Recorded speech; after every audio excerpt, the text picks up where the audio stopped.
Mesdames, Messieurs, bonjour et bienvenue à cet autre numéro de votre émission L'Entretien du jour.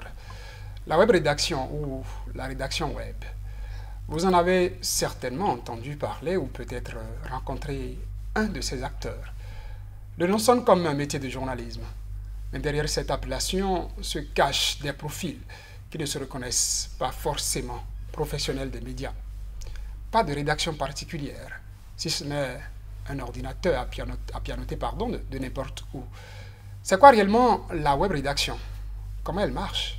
Comment s'organise ce secteur qui, ma foi, semble avoir de l'avenir?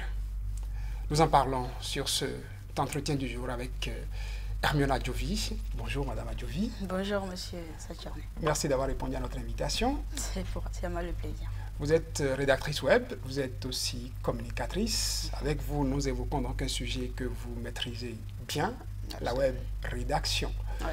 Pour vous qui êtes dedans, dites-nous, qu'est-ce que c'est la web rédaction? Eh bien, la rédaction web, c'est un style d'écriture qui correspond à la logique des internautes d'une part et surtout au fonctionnement des moteurs de recherche. Elle consistera donc pour le rédacteur web à rédiger des tests en respectant des principes et des normes qui permettent aux tests d'être bien référencés dans les moteurs de recherche. J'ai entendu écrire, donc on écrit. J'ai entendu test, on produit des textes. J'ai entendu Internet. Est-ce à dire que web, c'est directement relié à Internet? Exactement. Oui. La rédaction web est, on va dire, basée sur Internet. Tous les textes qui sont produits sont destinés à Internet. Et donc, principalement des sites web, mais également des pages Facebook, voilà. Est-ce que c'est du journalisme, puisque vous parlez d'écriture pour site web et qu'on va consulter quand même des informations sur Internet? Absolument. Alors, je ne dirais pas que c'est exactement du journalisme. On va dire que le journalisme est comme une partie de la rédaction web. La rédaction web englobe beaucoup de types de rédaction. La rédaction de type journalistique, comme vous en parlez, mais également la rédaction web de type commercial, qui s'accentue uniquement sur du marketing, présenter un produit, promouvoir ce produit-là en ligne. Et il y a également une particularité de la rédaction web de type commercial, mais avec particularité netlinking. Voilà. Allons-y pas à pas. Une partie du journalisme dans la rédaction web. Parlons de cette partie journalisme d'abord. Comment elle se déroule? Et quelle est la finalité, quelle est la destination, quelle est la forme qu'on donne à ça, pour quelle utilité, pour quelle fin? Eh bien, à la base, il n'y a pas principalement de différence lorsqu'il s'agit de rédaction web par rapport au journalisme de façon normale. La rédaction web de type journalisme respecte les mêmes bases que le journalisme dans son ensemble. Et donc, on va parler des 5 W, on va parler des principes de base dans le journalisme. Mais la seule différence ici, c'est qu'on s'adapte au fonctionnement des moteurs de recherche. Et donc, les spécificités au niveau de la presse papier ne sont pas forcément celles de la rédaction web. Tu l'avais dit que vous le soulignez d'ailleurs, un journaliste peut se sentir à l'aise dedans, mais il faut qu'il s'adapte au contenu web. Exactement. Et c'est ça le plus. Oui. Comment écrit-on de façon adaptée au moteur de recherche? Eh bien, je ne vais pas pouvoir me lancer dans tout un développement comme je le fais au cours de mes formations, non, mais de façon résumée. Vous êtes formatrice d'ailleurs, vous tenez des séances de formation qui concernent la rédaction web. Depuis un peu plus de 2 ans maintenant. Alors, on ne va pas faire un cours de rédaction web ici. Par contre, je voudrais juste spécifier que les particularités au niveau du web sont, par exemple, qu'il faut se limiter à 300 mots idéalement pour les articles web. Il y a également dans la manière de rédiger des spécificités. Il faut les mots-clés, par exemple, pour permettre aux moteurs de recherche de détecter avec leurs algorithmes ces différents mots-clés-là et donc de les propulser en avant par rapport aux sites concurrents.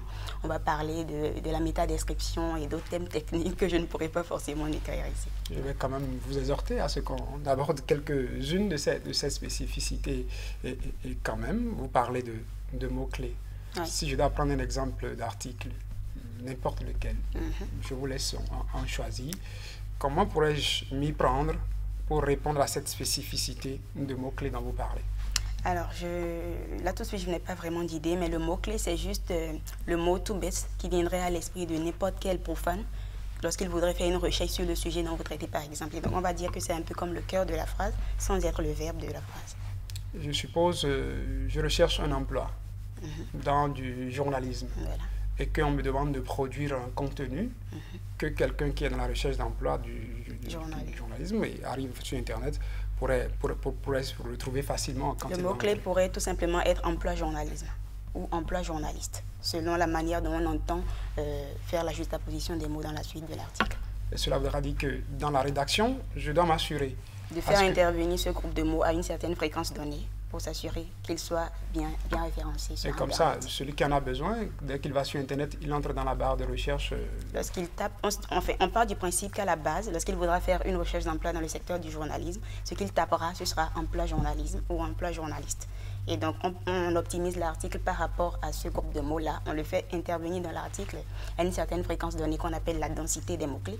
Et voilà, en plus d'autres éléments, d'autres principes, l'article, nous assurons en tant que rédacteur que l'article soit le mieux positionné possible dans les moteurs de recherche. Et on part notamment de Google, puisque c'est le moteur ayant la plus grande part de marché actuellement sur Internet. Et vous parlez déjà de la limitation, 300 mots au maxi. Oui, au max, idéalement. C'est vrai qu'il y a des sites qui vont jusqu'à 500 mots lorsque le sujet est très pertinent et qu'il a suffisamment d'informations pertinentes à apporter. Mais on limite à 300 mots pour éviter de faire du verbiage, de faire de la paraphrase, du remplissage. Et il y a également la forte concurrence entre les médias aujourd'hui. Il y a les réseaux sociaux qui sont un grand handicap au développement de la presse en ligne aujourd'hui, parce que le temps même qu'un journaliste professionnel puisse rédiger un article et le mettre en ligne, il y a déjà peut-être un individu, un citoyen lambda quelque part qui a posté l'information. Et donc cette rapidité, cette obligation de rapidité amène donc le rédacteur à être le plus court possible, le plus précis possible pour ne pas endormir le lecteur. Il lui faut en 300 mots dire l'essentiel et surtout ce qu'il apporte comme information différente par rapport aux autres concurrents qui auraient sûrement peut-être traité le sujet avant lui. Moi, je suis journaliste. Le métier du journalisme, par excellence, c'est un métier de terrain. Est-ce que le rédacteur web également investit le terrain ou est-ce qu'il, comme je le disais tout à l'heure en introduction, reste juste derrière un ordinateur, imagine des textes qu'il écrit? Alors, absolument pas. Comme je le disais, la rédaction web du type journalisme tire d'abord ses bases du journalisme lui-même, du métier lui-même. Et donc, il aura surtout des sources de terrain, évidemment, mais il aura également des sources en ligne. Il y a plusieurs types de sources. Il y a même des marronniers qui lui permettent par moment, lorsqu'il y a des périodes creuses, de pouvoir meubler. C'est-à-dire, je prends l'exemple d'un site web qui ne traite que d'actualité politique, mais qu'en cette période, peut-être il n'y a pas eu de situation politique qui puisse vraiment faire sensation. Il existe des marronniers, c'est-à-dire des articles qui lui permettent de creuser les pannes sèches, de remplir ces moments-là où il n'y a pas du tout d'information. Il y a les marronniers, donc il y a les influenceurs web qui peuvent être pour lui une source. Il y a les sources proches, c'est-à-dire que pour un article qui va porter sur une thématique liée au Maroc, on ne va pas passer par des Sika TV. On va préférer aller au niveau du Maroc vers une source qui se trouve sur le lieu de l'événement, le plus proche possible du lieu de l'événement, pour être sûr d'avoir l'essence même de l'information et pas l'information transformée qu'on pourrait détruire en voulant la passer. Est-ce ça dit que pour être rédacteur web, il faut être journaliste ou est-ce que n'importe quel profil peut se retrouver dedans? Alors, je pense que les premières bases pour être rédacteur web n'ont rien à voir avec le journalisme, pas du tout. Et moi, j'ai étudié le marketing et donc je me suis à la longue spécialisée dans la rédaction des articles de type commercial. Et donc, il n'y a pas besoin d'être journaliste du tout avant de faire de la rédaction web. Il y a surtout des dispositions comme des appétences, un bon niveau de langue, un bon esprit de synthèse, la curiosité, la maîtrise de l'outil informatique évidemment, puisqu'on va travailler essentiellement là. Il y a la rapidité, la nécessité d'être concis, de ne pas faire du verbiage, l'autonomie. Il y a beaucoup de critères de façon naturelle, des prédispositions qu'on devrait avoir avant de prétendre à ce métier-là. Et donc, lorsque je sais que je suis une personne qui écrit avec beaucoup de fautes, je ne peux pas forcément envisager la rédaction web, à moins que je ne me donne comme défi de réellement travailler ce côté de moi pour ne plus le faire, parce que ce n'est pas évident que je progresse avec des fautes. Donc, il y a des bases qui permettent à toute personne de se lancer dans la rédaction web pour peu qu'elle soit intéressée, passionnée par l'écriture notamment, parce qu'on ne réussit mieux que ce qu'on sait, ce qu'on aime faire. Lorsqu'on a de la passion pour quelque chose, je pense qu'on se donne tous les moyens qu'il faut pour l'atteindre. Et donc, la seule base pour moi, c'est aimer écrire, aimer réellement avoir la passion pour l'écriture. Sous la tropique, on a l'impression que c'est un nouveau métier parce qu'on n'en avait pas entendu parler, souvent en tout cas, et que là, de plus en plus, on parle de web rédaction, de formation web, de web rédacteur, et ça dit que c'est un métier venu d'ailleurs qui se développe de plus en plus ici, chez nous en Afrique. Alors, venu d'ailleurs, je ne saurais exactement le dire, mais je ne parlerai pas de nouveaux métiers. Je dirais juste que c'est avec le développement d'Internet que nous commençons à en entendre de plus en plus parler. Sinon, depuis toujours, je pense que nous avons pris l'habitude de taper dans Google des recherches, de faire des recherches, de lire des articles qui nous permettent d'avoir les informations que nous voulons.